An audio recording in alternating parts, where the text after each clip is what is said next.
How we doing over there, Chef Michelle? Doing good. Oh, blue team is supporting the Michelle team? I'm supporting everybody. Back and forth. Wow, guys, I thought we were different, you know?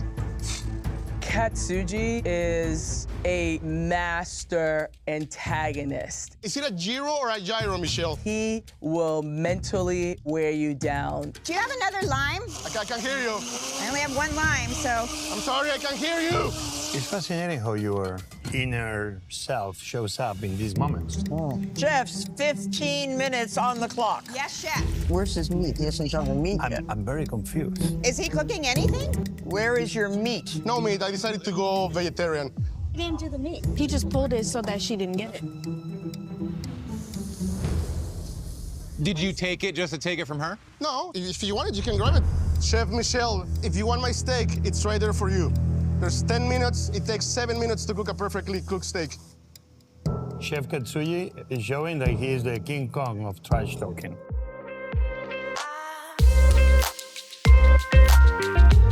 Welcome to the Eat Your Content podcast. I'm your host, Rich Herrera. Thank you for pushing play on my podcast. Just a reminder, follow me on socials at Rich Herrera and at Eat Your Content on Instagram, TikTok, X, and Facebook. And also be sure to like and follow and subscribe on your podcast player of choice and on YouTube at Eat Your Content. And make sure you hit the bell icon so you know when things are coming up.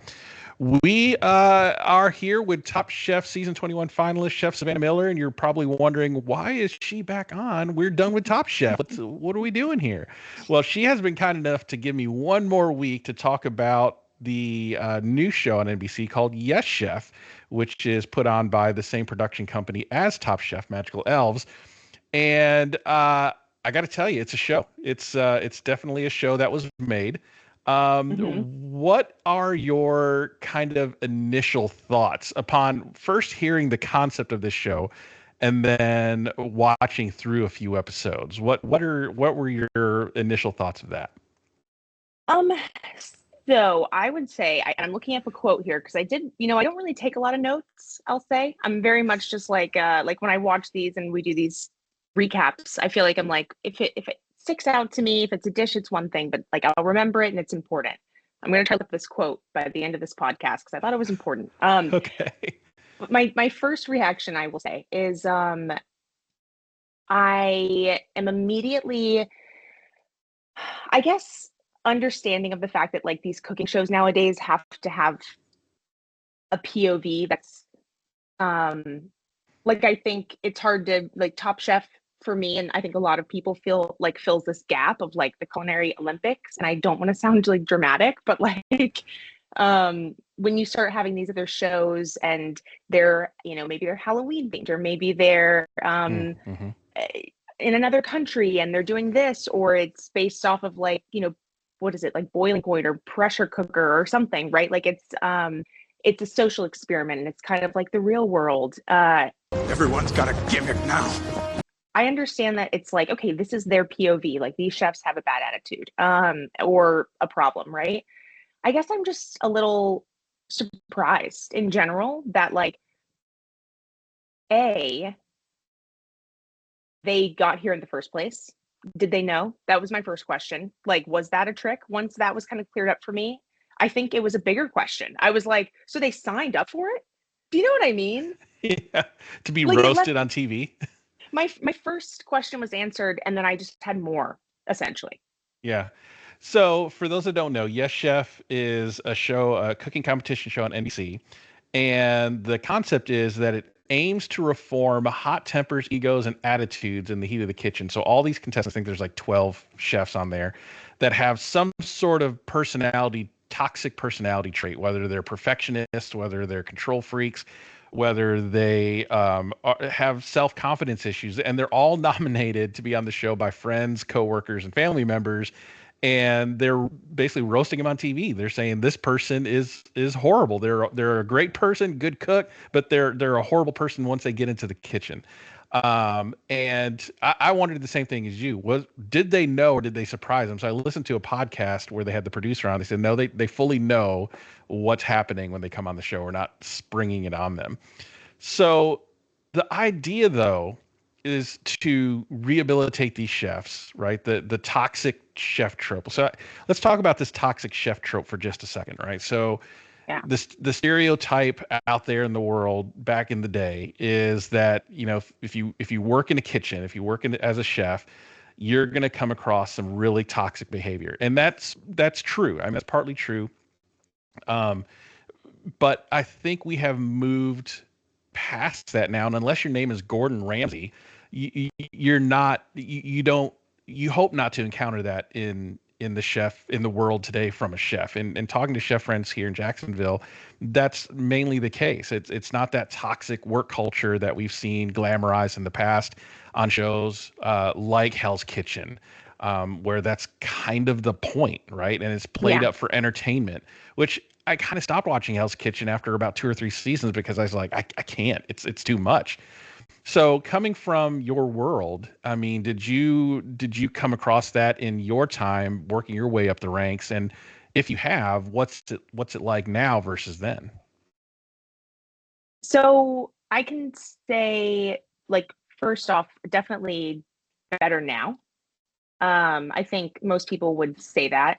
I mean, just in our society in general, like not just this industry, I think that a lot of things like toxic work cultures have kind of been thrust into spotlight, you know, pretty often, especially here lately. I think in the industry, you know, when we had like kind of just wrapping it into like the whole Me Too movement, there were a lot of chefs, there was a lot of stuff happening, right? And so if you're kind of looping that into that conversation, but even in a broader spectrum, like people who just have anger management issues or things like that, I think that you see a lot of that a little bit before I kind of came up. Like, not that I totally missed it, but I would say that it is not something that I feel like I have the most perspective on. And I say that with respect for people who probably had it a lot worse. But absolutely, I mean, I could give you, I mean, even with all that being said, I can name 10 things off the top of my head. You know what I mean? Like, so that's kind of the sentiment there. But I do think it's gotten better. I think the thing that really hits me when I started cooking, and like, I think when I was just a younger person, I remember thinking that people like that were cool and to be respected. And it's like they earned that, the privilege of being an asshole.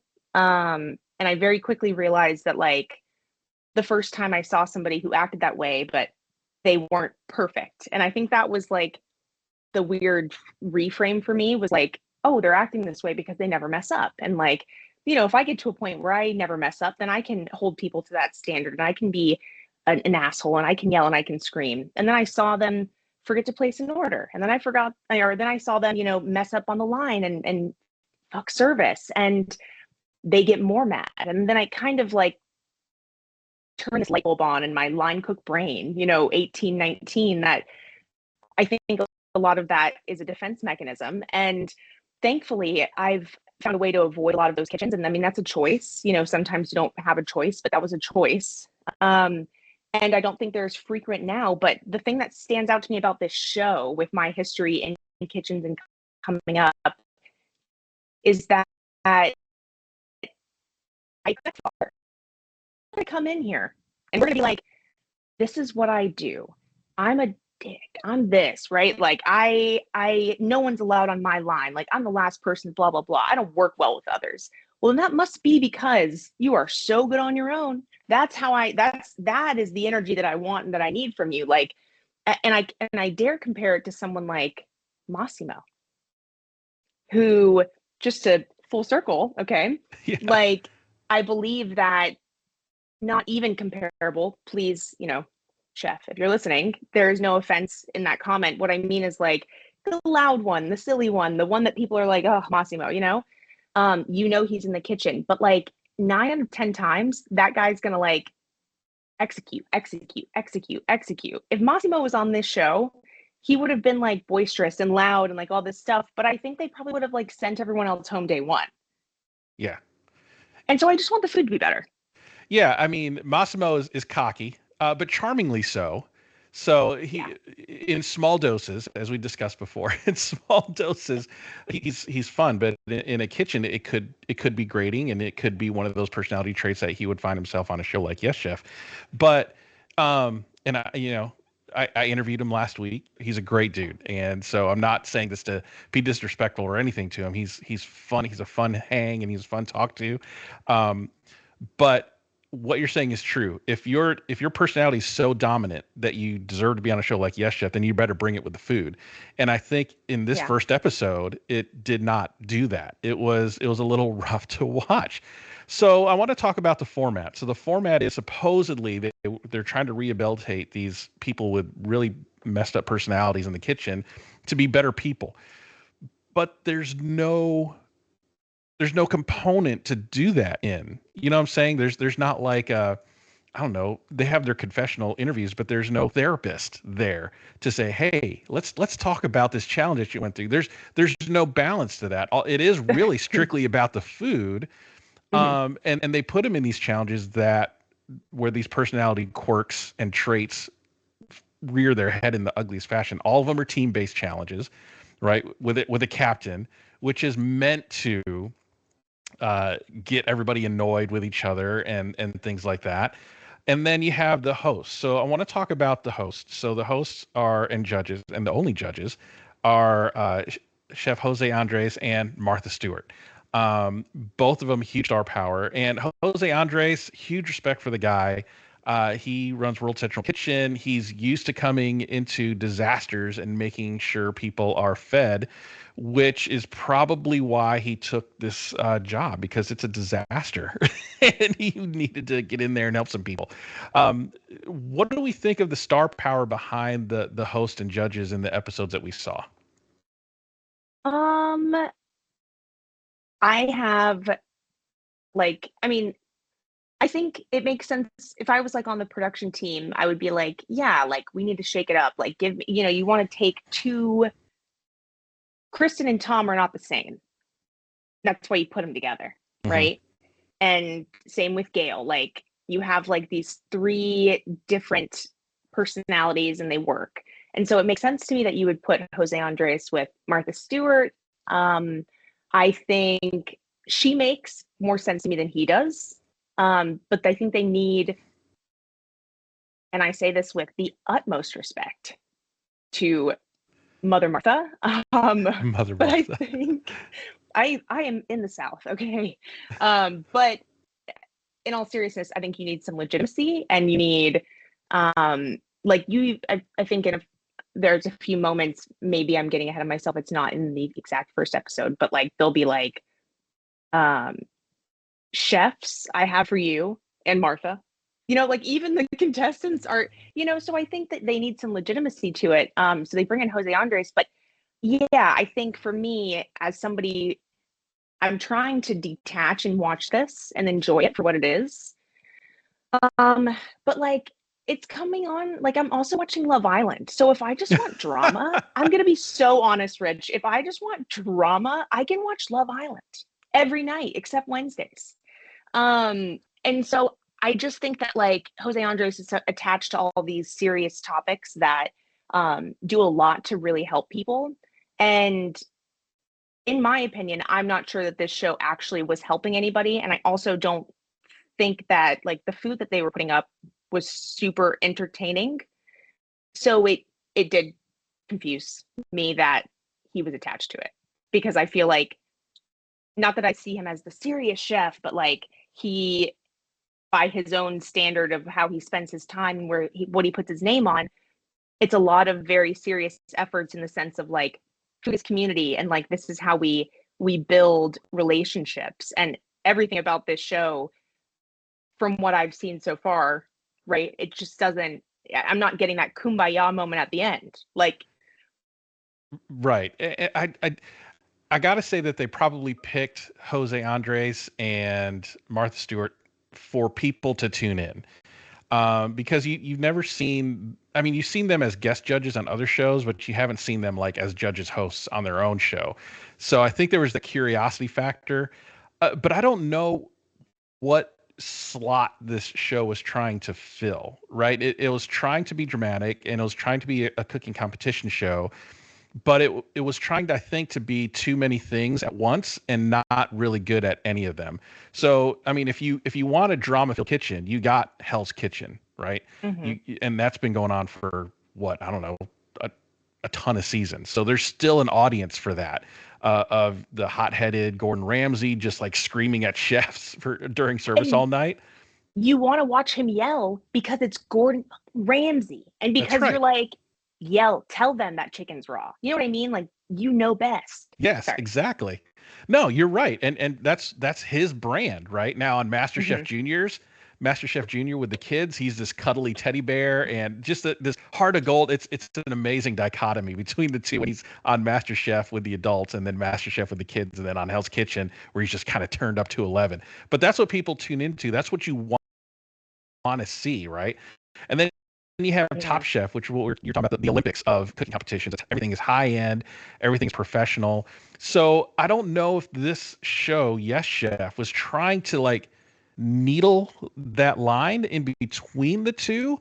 The cooking wasn't that great, and the drama was just annoying. It wasn't fun to watch, in terms of just the point was to have these personalities boil over. And they showed some clips from the friends and family talking about them, and these chefs in the kitchen, yelling at their sous and other co-workers. And it's not the fun drama that you see in Hell's Kitchen, and it's not the top level cooking and camaraderie that you see in Top Chef. So I don't know, like I said before, who is this show for? So let's kind of get a little bit into the chefs. So a lot of the chefs are, I haven't seen in competitions before, but there were three that I have seen in the past. You have Chef Lee, who's been on, I think, Beat Bobby Flay and a couple of other Food Network shows. He was the one with glasses. And then you had Chef T, famously in Hell's Kitchen. So she's kind of been around that toxic behavior before. And then let's talk about the Katsuji in the room.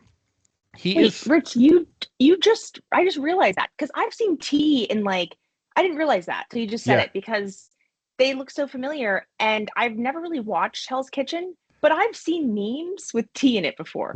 Right, exactly. So, oh snap! Sorry. Yes. So those three are probably the more well-known. And then Katsuji, though, I think is probably the most famous of everyone in there. He's been on Top Chef twice, and he was a jerk on those shows on seasons 12 and 14. So he's kind of the antagonist in this whole first episode. And if the point is to reform yourself and to be a better person, he is definitely not doing that. He gets progressively worse as the episode goes on. And so I know, okay, you were on the pod a few weeks ago and you went to his house and cooked dinner with him and hung out with him. I know he's your friend. So I'm gonna talk a little trash about him. So please don't be offended. But he is truly an unlikable guy. And I gotta know, with you knowing him on a somewhat personal level, is he like that in real life, or is this just him? Is that how he is all the time, or is this just an act that he has because he's on TV and it's just like turned up to 11? Yeah, I mean, so I can give my perspective, right?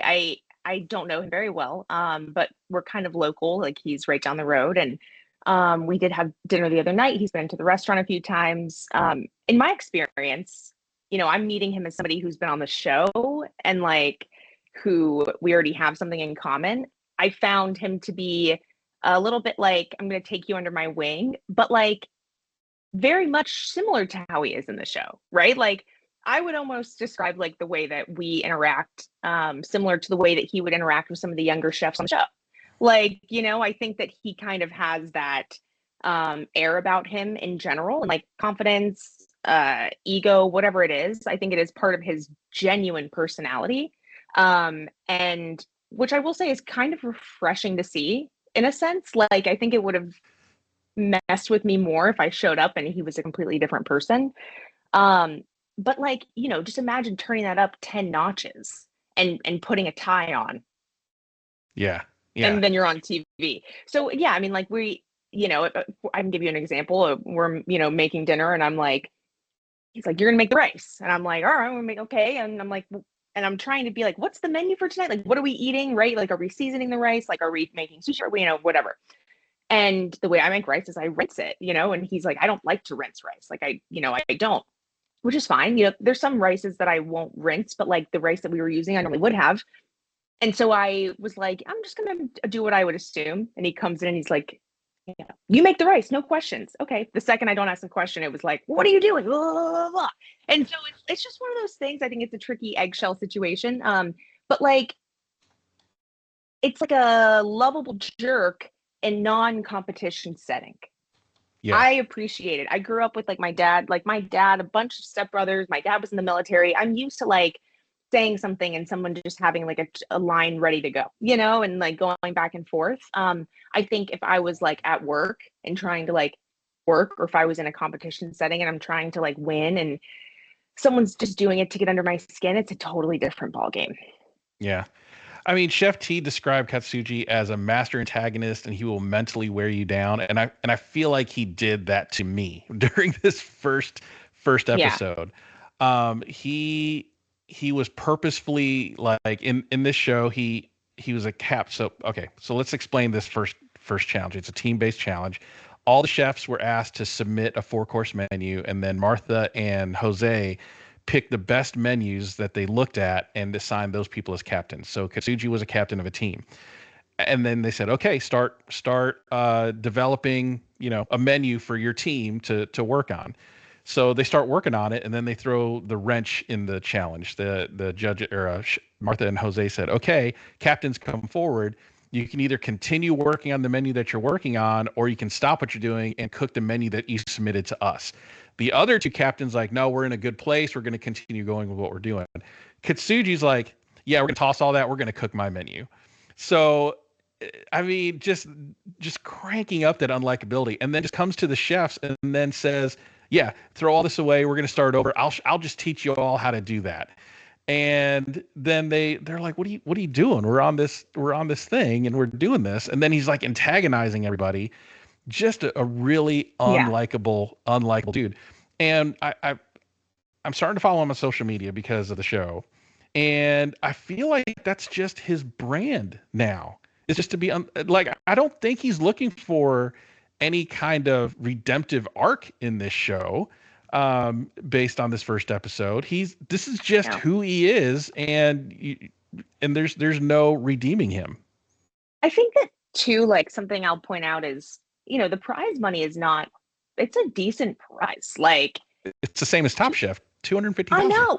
Part of me was like, I had to like muster up a lot of confidence to go into Top Chef. And in the sense of like fake it till you make it. You know what I mean? Like when you show up on day one, it's like I was shaking in my boots.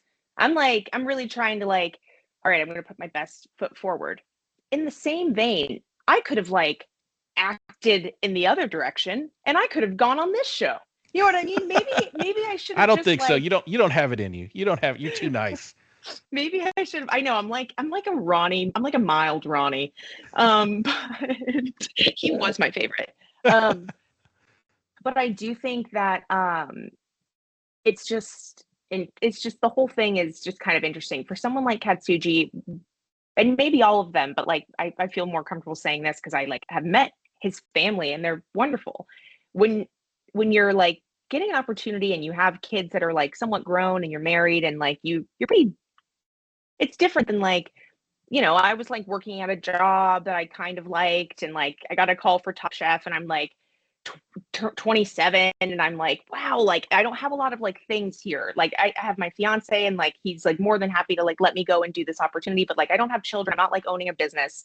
He has a lot going on. And so to like leave and go do something, I feel like he was really trying to win, I guess is what I'm saying. Like I think he went in there. I don't think he was like doing this whole bit like, whatever, this is a waste of my time. Like I think that you're committing to a decent amount of time away, and for someone at that age and whatever, it's like I'm going to try to make it count. And I think that this was his tactic, whether it was like to be the most talked about or to make it all the way to the end.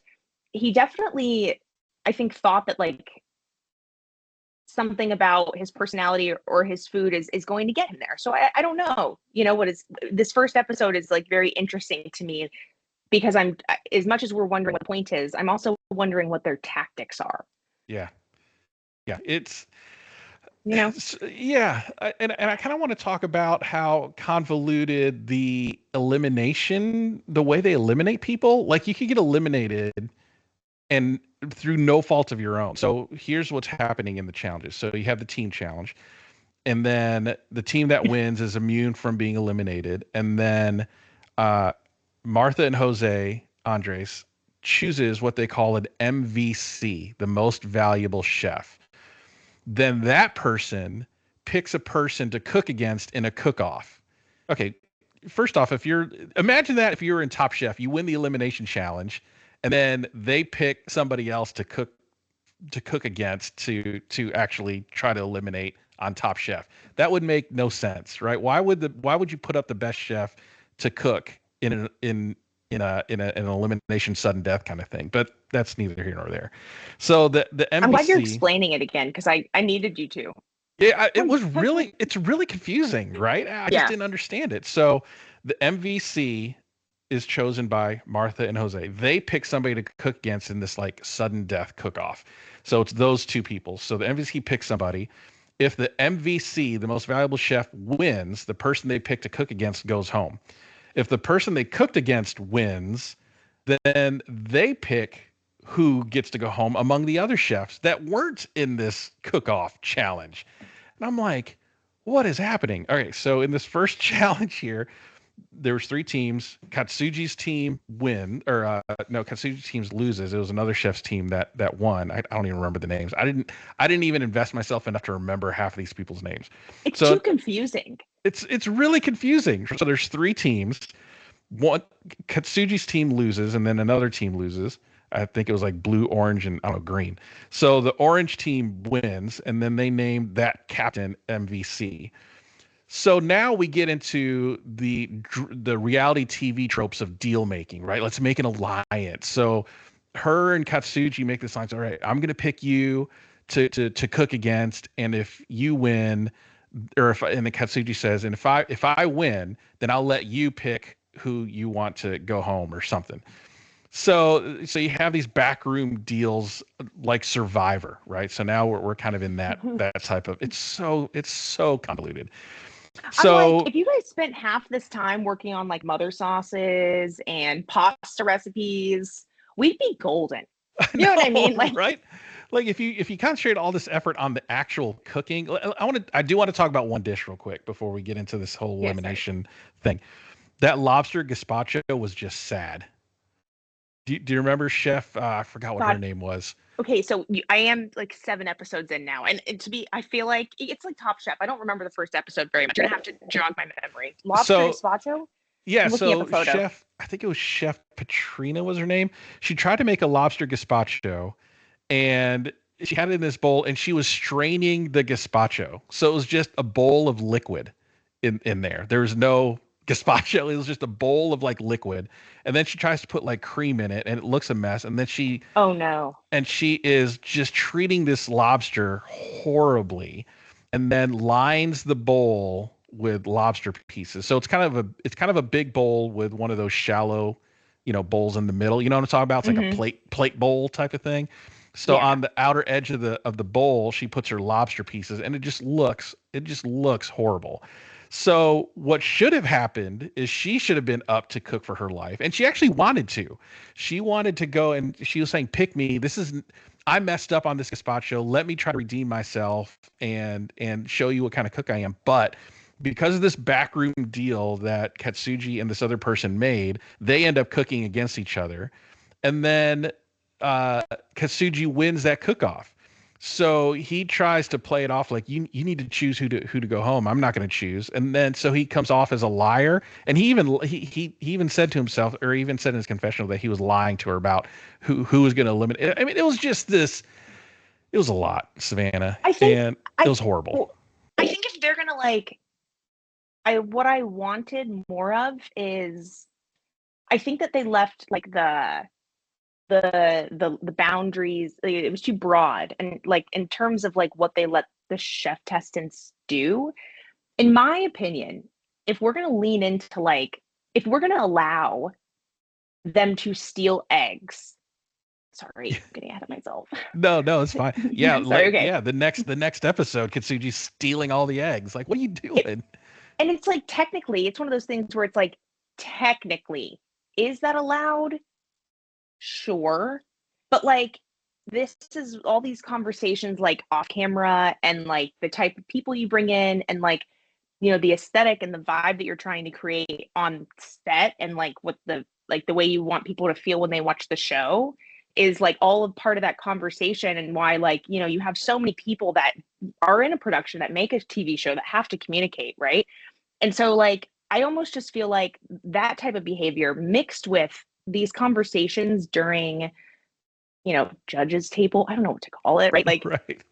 I don't know. They're pulling spoons out. I was like, well, they can't pull knives.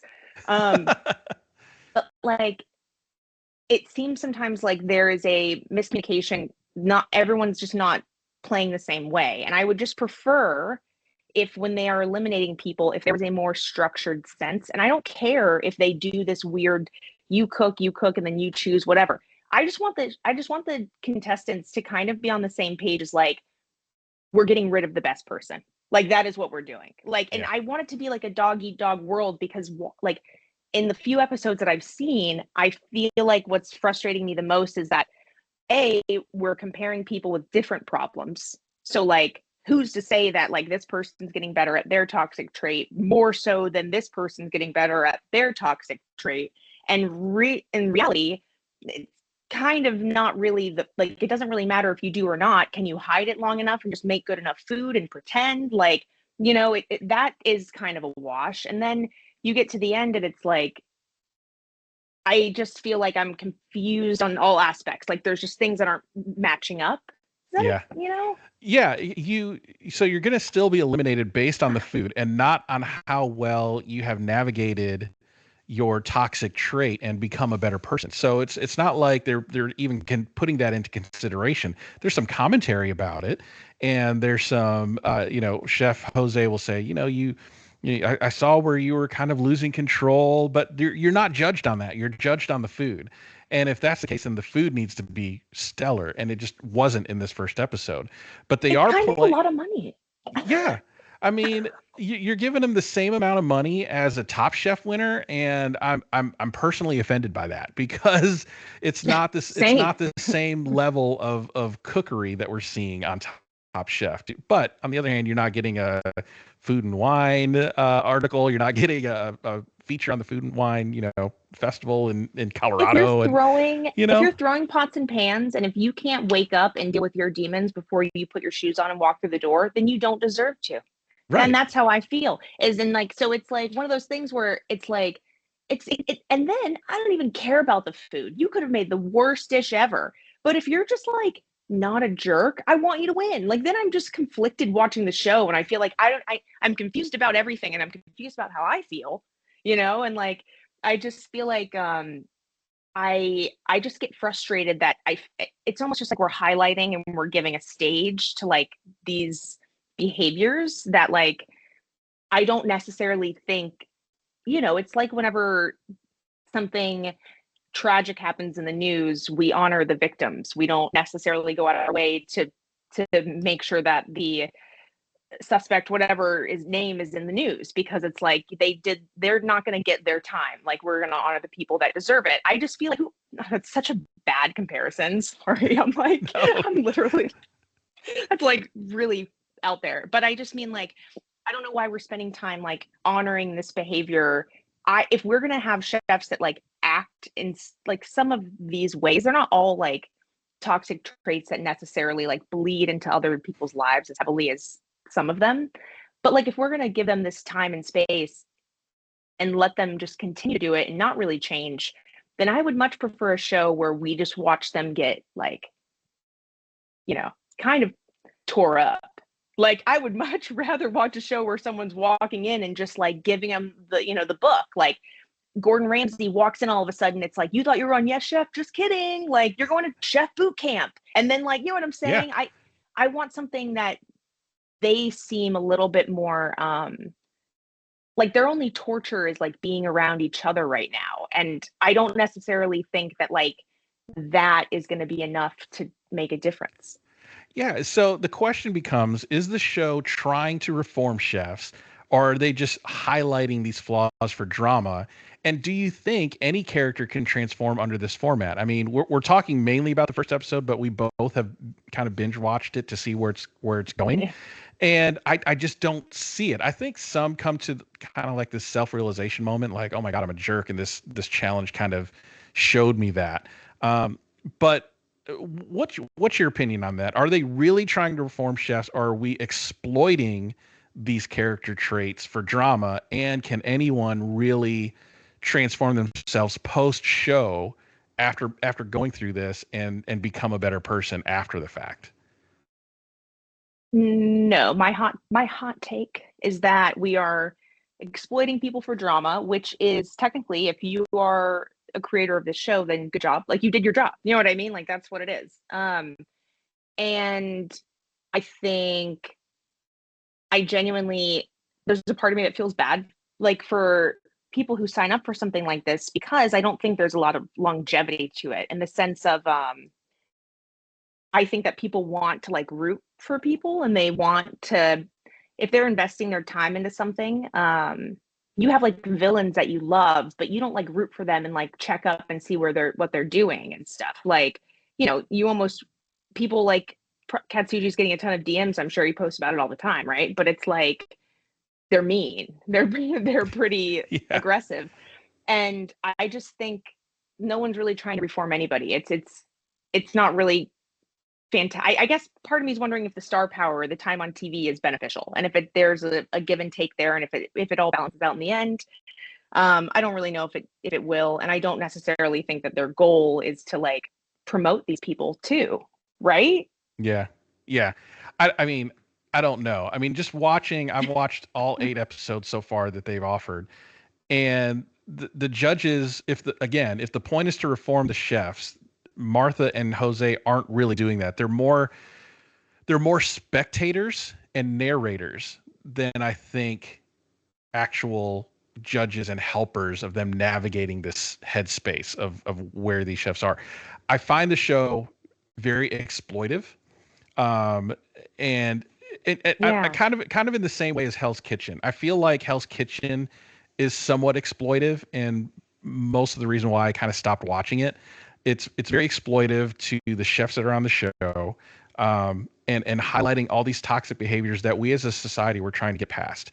And what this show is doing is highlighting those and not changing. They're not changing the behavior of some of these people.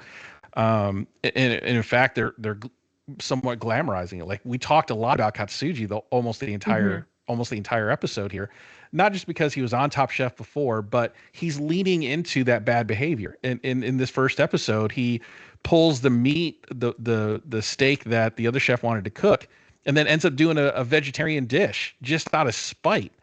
And then he pulls all the eggs in the second episode and doesn't use half of them. What's the game we're playing? Like, what are we doing? Like, it's like if someone saw Shuai throw away Henry's mise en place in Top Chef and said, "Let's make a show out of that." And he didn't do it on accident. He did it on purpose. And let's just gravitate a show around that and put somebody in that show that would do that on purpose, and then not have any kind of redemptive arc. And spoiler alert, if you haven't binge watched Yes Chef yet, by episode 5, Katsuji's gone for some reason. Yeah. No one knows why. He's been pretty silent on social. I'm sure there's an NDA about that. Something happened, which we probably won't find out until later, after the season airs and the NDA expires, of what happened. But if he was your biggest draw in terms of let's watch this guy's bad behavior, because you want to have somebody on the show that people will talk about, and he was that dude. Because everybody else, I felt like, were actually kind of growing on me, but he was truly unlikable. And he was the one that was truly being the asshole. I think everybody had personality quirks, but we're kind of self-aware. We're trying to be better. The show, I don't think, gave them resources to really deal with some of those issues. And then Katsuji's just there to cause chaos.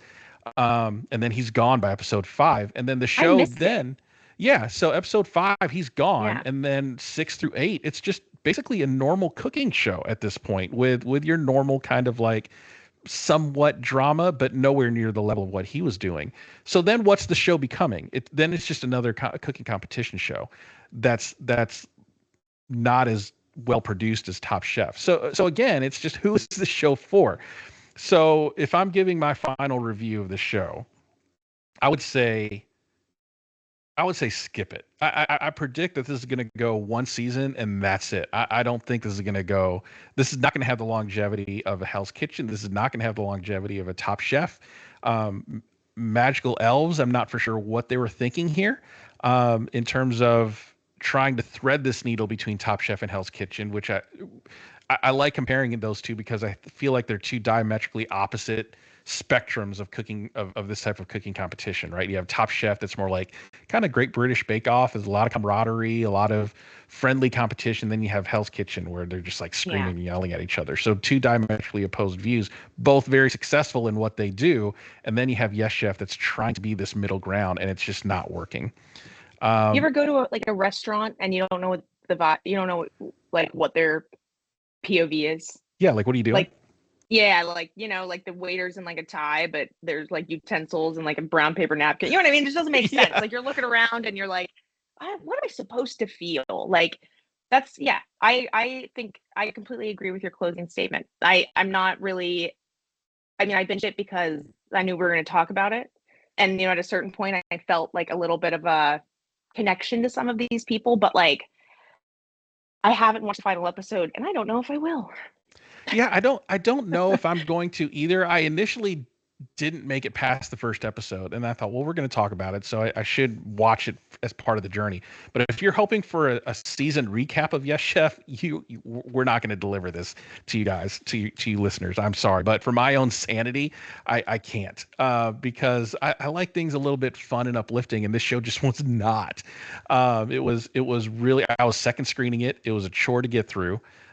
Which, on Top Chef, I am in. I am putting my phone down. I am locked into watching Top Chef. But this one, I'm like checking my email. I'm scrolling through TikTok. I'm playing a game on my phone. I'll peek up every so often if I hear something. But for the most part, it's background noise, and that's not what you want in a TV show. You don't want the show to be like that, especially in prime time.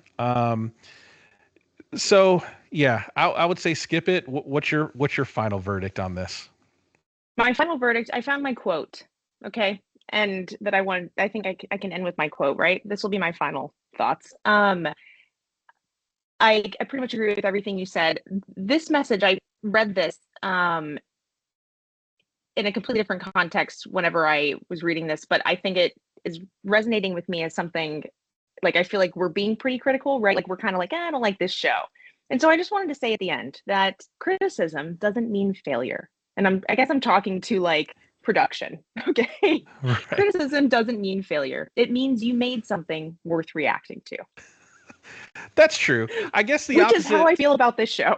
Yeah, no, that's a good point, because the opposite of love isn't hate, it's indifference. And and I'm making a podcast about this show because I hate it so much. But that we watched it, right? Which I guess a watch is a watch, right? They got my money. They got my eyeballs for the advertiser. So good job. I was a mark. But the bad thing is I'm not going to finish it. And if you come up with the second season, I'm probably not going to watch it. This is one and done for me. I don't care who wins. I don't care who wins. I don't care if they become better people. Don't care who wins. I just don't. I don't. That's bad, right? And if you were looking for viral moments for social media, you did find some of those. I think there were some funny moments overall in the show, mostly around Katsuji just being an overall jerk in the first couple of episodes, and his ego just way over the top. But his point of being on the show wasn't to find redemption, wasn't to find a way to be a better person. I'm furthering the Katsuji brand. Right. I'm 100%. I'm furthering my brand. I am putting myself out there for recognition. I have no desire to become a better person. So Katsuji, if we ever meet in person, I will shake your hand and I will have a jovial conversation with you, but you are truly unlikable in this show. And I hope you're not like that in real life. If we ever meet. So, But Chef Savannah, thank you so much for giving me another week. I'm going to miss our little weekly talks. Well, 15 weeks of us just hanging out, and I'm going to miss that. The good news, Rich, is that Love Island is only on episode 11, and they have 37 episodes this season. Absolutely not. Absolutely not. If you ever want to do that, no, I'm just kidding. But maybe I should start a podcast about that, and I'll have you on as a guest because that's my current obsession. So I'm moving on from this chapter, and I've really enjoyed it. And I will miss you, but man, I am deep in Fiji right now. Deep in Fiji. Look, my wife makes me watch 90 Day Fiance, and that show has grown on me like a fungus. So I'm not immune to some of this reality show drama type. I do love reality TV. I watch Survivor. I love all this stuff. But I haven't gotten to Love Island. And my wife actually, I asked my wife, like, do you watch Love Island? She goes, no, it's just a bunch of 20-somethings trying to sleep with each other. I have no interest in that. They're succeeding. They are succeeding. They're not just trying. It's fantastic. It's great. I highly recommend it. But it definitely was it was a breath of fresh air after binging Yes Chef, because I felt like I either want this thing or I want this thing. And Yes Chef was giving me too much of both. And so now I'm not just doing very well in either one. No. So now I'm just like a couch raccoon again, and I'm just like every night 9 p.m. Watching Love Island. So, but I'll miss this. I will miss this, and maybe we'll think about it. Maybe we'll start a reality show podcast, and we'll do like rewatches of, I don't know, Married at First Sight or something like that. Have you ever seen that one? No, but I feel like I have a lot of different interests, and I obviously can talk about Top Chef and stuff, but there's a side of me you just haven't even met yet. So I'm this is an open invitation. I do genuinely mean that, but Love Island, I think, would be a great start for you. I'll put it on my list. So is that, and I don't mean to keep extending this, but you got me thinking now. So is Love Island the type of reality show that you get into, kind of like these dating reality type shows? So I've never been like a big Bachelor person, they've done so many of those. I think I watched the last season of Love Island, and there's people who are big fans who've watched like UK and stuff like that. Love Island USA is really kind of not as popular as the UK version. And so I've only watched the US version last season, and I'm watching this season. So I'm a little bit of a newbie, which is probably why I have this much excitement, because I recently found it. But outside of this, no, I really don't watch a ton of other. I think I'm just a Love Island junkie, maybe. And I watch Love Island and I watch Top Chef. Yeah, because I figured if you love Love Island, I feel like you'd probably watch Below Deck and those other Bravo reality shows. No, I watch Squid Games. I did not really watch Summer House, but I think to me it's a lot of commitment. I think that I follow these people, and so I will more so pick and choose people from these universes, and because of social media, and then I'll go back and I'll be I want to see the origin of their personality. And that's why if I watch it, it's because I know them now and I want to see where it began. But I think I'm about to start Vanderpump Rules, which I know a lot of people have watched. I'm definitely a newbie there. But Love Island is my current obsession. I think what I like about it is it's real time. They're there right now. Oh, really? So it's they feel somewhat like my live. Tamagotchis or something. Yeah. Tamagotchis. That's so funny. Oh God. Oh man. Anyways, we have veered left hard. We have ideas. So I will say this: if you're listening or watching this and you want me and Savannah to do a reality show podcast, that has nothing to do with food, leave it in the comments below. Shoot us a DM. Where can people find you to egg you on to team up again for a podcast? If you want to hear this, I need at least one DM about it on Instagram. It's at SavvySav, SAVVY. Oh gosh, that's hilarious. Yeah, if you want me to do this, which I don't know, watching Love Island, it would be interesting, because I'm not a big relational Don't worry, it's not about relationships. It's not about relationships. Yeah, we're good. At all. Okay. It's not really about just human a bunch connection. So they had Megan Thee Stallion on last night, and it was a twerking competition. So you know what I mean? It's it's fun. Oh, wow. That is something. But all right. I think we'll see. Follow me on socials at Rich Herrera, at Eat Your Content on Facebook, Instagram, Twitter, and TikTok. Leave me a message. If this is something crazy you'd want to see, let me know. And make sure to like and follow and subscribe on your podcast of choice so you know what's coming up. Chef Savannah, it's been a joy and an honor for the past 15 weeks to hang out. I hope we get to do it again in some way, shape, or form, in whatever fashion this crazy podcasting life brings us. You know, one day you might see us on the red carpet at the Grammys, right? Little tiny Mike doing the Manny cam or something. Who knows, Rich? Who knows? Keep your eyes peeled, guys. But thank you. This has really been fun.